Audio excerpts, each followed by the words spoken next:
ठीक है, अपना क्वेश्चन है भाई जेई मेन 2025 का ईएमआई पे।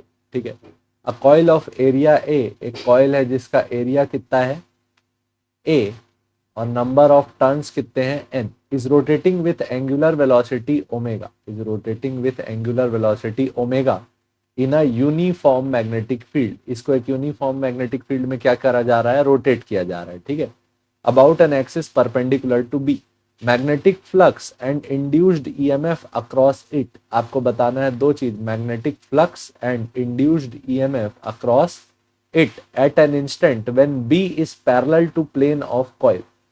बी पैरेलल हो किसके, प्लेन ऑफ कॉइल के, तो प्लेन ऑफ कॉइल का जो एरिया वेक्टर रहेगा वो कहां पॉइंट कर रहा होगा, बोर्ड के बाहर। ये आ गया एरिया वेक्टर।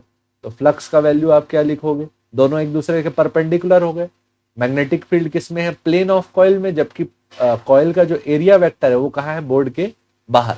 ठीक, तो यहाँ पे क्या लिखोगे, B dot A into number of turns.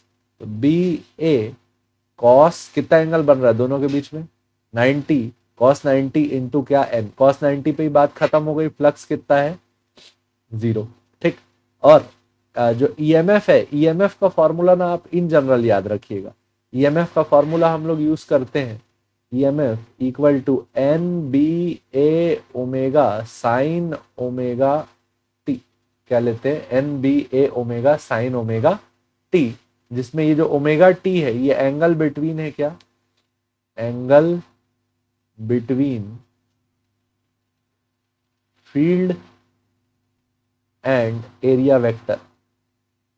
ठीक, तो यहां फील्ड और एरिया वेक्टर के बीच का एंगल इस पॉइंट पे कितना निकाला हमने, 90 डिग्री।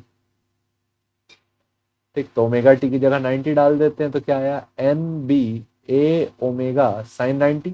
साइन 90 का वैल्यू कितना होता है चिंटू 1, तो ई का वैल्यू क्या आया, एन बी ए इंटू ओमेगा।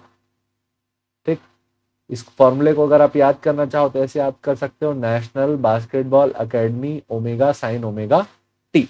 याद रखेंगे दोनों के बीच में जो एंगल है हमेशा किसके बीच का एंगल होता है, मैग्नेटिक फील्ड और एरिया वेक्टर।